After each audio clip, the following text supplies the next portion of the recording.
Assalamualaikum warahmatullahi wabarakatuh. Apa kabar pemirsa di rumah? Semoga senantiasa dalam keadaan sehat dan bahagia selalu. Hari ini kembali Sapa Pagi menyapa Anda bersama saya Intan Nafisa.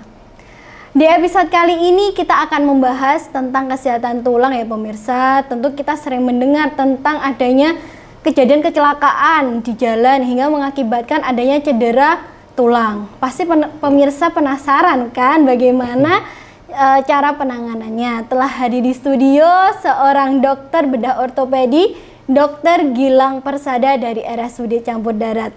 Langsung saja kita sapa narasumber kita. Selamat pagi Dr. Gilang. Pagi Mbak Intan. Apa kabar dokter? Alhamdulillah baik. Alhamdulillah baik ya dokter ya. Iya. Dokter Gilang ini kan seorang dokter bedah ortopedi atau mungkin masyarakat umum itu menyebutnya sebagai dokter bedah tulang ya dokter ya. Iya, benar sekali. Dan sekarang sedang dinas di RSUD Campur Darat ya dokter. Iya. Sebenarnya dokter ortopedi itu menangani apa saja nih dok? Ya, jadi ortopedi itu mungkin orang awam kurang, kadang-kadang beberapa orang masih belum ngerti. Ortopedi ini lebih dikenal dengan bedah tulang biasanya kalau orang awam dan orang-orang usianya yang lebih senior ya kan. Jadi ortopedi itu menangani hampir semua kasus tulang, mulai dari tulang belakang, seluruh tangan, seluruh kaki, dan tidak hanya tulang saja, baik tumor atau istilahnya ada saraf yang kejepit di daerah situ, juga di tulang belakang, di tangan, di kaki, itu bisa ke dokter ortopedi untuk diperiksa. Berarti benar ya dok ya, kalau misalnya ada kecelakaan, patah tulang, berarti kita periksanya harus ke dokter bedah ortopedi ya? Ya, tapi lebih tepatnya kalau kecelakaan, patah tulang ke IGD. Iya. Jangan nunggu ke poli ya. Kalau patah tulang kita harus segera ke IGD. Nanti dokter IGD yang bakal mengonsulkan ke dokter ortopedi. Begitu. Jadi ketika ada keluhan dengan tulang-tulang, soalnya sering nih dok, kakek saya tuh ngeluh, aduh tanganku keju-keju, kakiku keju-keju. Berarti kalau misalnya pengen periksa di hari efektif, maksudnya nggak ada kegawatan nih dok, langsung ke dokter ortopedi ya dok. Jadi kalau keluhan yang tidak ada kegawatan, contohnya kayak keju-keju, habis itu ada kayak benjolan di tulang yang mencurigakan, habis itu kayak sendinya nyeri, itu bisa ke dokter tulang. Bahkan contohnya kayak pernah jatuh tapi sebulan yang lalu atau setahun yang lalu kok jadi bengkok dok, tapi nggak sakit, bisa kita dikonsulkan ke dokter ortopedi, diperiksakan ya. Oke, jadi begitu ya dokter ya. Terus apakah setiap cedera tulang itu harus selalu dioperasi dok? Nah ini yang penting ya. Kita kenapa kok namanya itu berubah dari spesialis dulu namanya dokter spesialis ortopedi itu dokter bedah ortopedi, spesialis bedah ortopedi SPBO. Kemudian berubahlah menjadi dokter spesialis ortopedi. Nah, hal ini terutama dikarenakan setiap kasus ortopedi tidak selalu harus dioperasi atau dibuka ya. Kita bisa juga melakukan konservatif. Ya gampangannya contohnya kayak sangkal putung itu. Ortopedi pun tidak semua harus dioperasi. Memang beberapa kasus harus kita operasi, tapi dengan tetap persetujuan dari pasien. Ya, jadi pasien-pasien tidak perlu takut untuk datang periksa. Kita tidak akan datang langsung operasi, nggak bakalan ya. Pasti pertama kita cek dulu, perlu dioperasi nggak. Kalau memang perlu dioperasi tapi pasiennya takut, kita nggak bakal ngoperasi. Masih ada jalan lain yang sekiranya bisa dipilih selain operasi. Contohnya dipasang gips, ya. Dan itu semua kalau jenengan semua punya BPJS, semua ditanggung BPJS. Ya. Luar biasa sekali. Jadi pemirsa jangan takut untuk periksa. Misalnya kemarin jatuh, aduh sekarang baru terasa nyeri-nyerinya ya dok ya. Terus bahkan seminggu nggak masalah. Jadi bisa langsung periksa, jangan takut karena nggak langsung dioperasi. Begitu. Begitu. Soalnya kan dari namanya tuh menakutkan loh dok, bedah ortopedi. Gitu ya, makanya tuh sekarang spesialisnya kan nggak spesialis bedah ortopedi nih, Mbak Intan. Sekarang kan spesialis langsung ortopedi. Diharapkan untuk datang ke dokter spesialis ortopedi, pikirannya tidak hanya di bedah. Enggak. Kita banyak beberapa pilihan, harus digimanakan. Nah itu nanti memang tergantung sudah ada teori-teorinya yang kita pakai. Nah kita bisa tawarkan ke pasien, mau dioperasi atau tidak. Tapi dengan memaparkan apa aja positifnya, apa aja negatifnya. Luar biasa sekali. Lanjut ya dok ya. Tadi dokter sempat membahas tentang itu sangkal putung. Nah, menurut dokternya gimana nih? Soalnya nih mbahnya tadi juga sering nih dok bilang, ayo ke sangkal putung aja wes. Ya. Untuk beberapa sangkal putung, secara mungkin gini ya, sangkal putung itu kita tidak bisa melawan mengejudge sangkal putung itu mungkin langsung buruk, mungkin enggak. Kita nggak boleh kayak seperti itu. Minimal tolong kalau ke sangkal putung ya minimal sangkal putung itu harus mengerti kapan harus dirujuk ke dokter. Ya. Sekarang kan sangkal putung pasti kan turun menurun. Ya. Ada beberapa sangkal putung memang ya sebenarnya dokter ortopedi pun melakukan hal seperti itu. Tapi kita teorinya bukan turun menurun, tapi kita punya sertifikasi. Ya. Jadi ada beberapa fraktur yang kita diamkan saja, itu pun pasti sembuh. Jadi tidak perlu kita operasi, bahkan kita cuman sudah kamu gendong aja, nggak usah dipasang apa-apa. Contohnya beberapa fraktur tulang selangka atau klavikula ini, jika posisinya memungkinkan, tidak perlu kita pasang apa-apa, cukup digendong. Nah, contohnya seperti itu, akal sembuh, ya. Jadi nggak usah khawatir.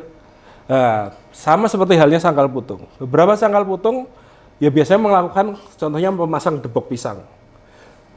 Selama dia ikatannya tidak terlalu kuat, habis itu cara memposisikannya benar, sebenarnya itu tidak apa-apa. Tapi beberapa kali kasus yang sering terjadi, sangkal putung itu dia terlalu ekstrim saat melakukan manipulasi.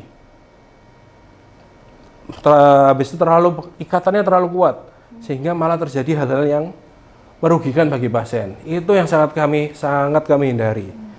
Dan satu lagi, kalau jenengan punya BPJS, periksa. Saya harap periksa. Kan itu sama-sama tidak bayar gitu loh. Sama-sama costless ya kan. Tidak ada biaya yang harus dikeluarkan. Nah, saya harapkan sudah lebih berpikiran terbuka bahwa semua dokter-dokter ortopedi ini tidak selalu dioperasi gitu loh.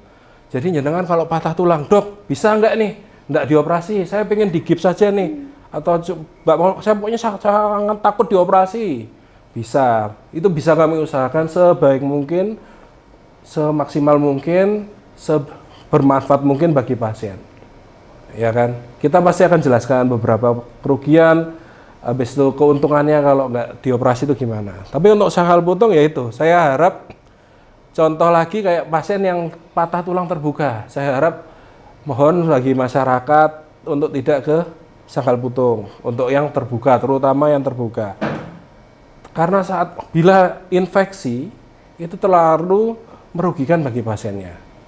Ya, saya harapkan di situ sih. Tapi untuk yang lain-lain itu semoga masyarakat. Tapi ya untuk yang punya BPJS ataupun yang takut operasi, monggo periksa di dokter ortopedi, insya Allah lebih aman, ya kan. Jadi begitu ya pemirsa, dokter ortopedi itu sekarang tuh udah nggak menakutkan, nggak dikit-dikit harus operasi gitu. Soalnya gitu loh dok, apa namanya mbahnya Intan tuh juga gitu, udah kesangka putung aja, nanti kalau ke dioperasi malah gini.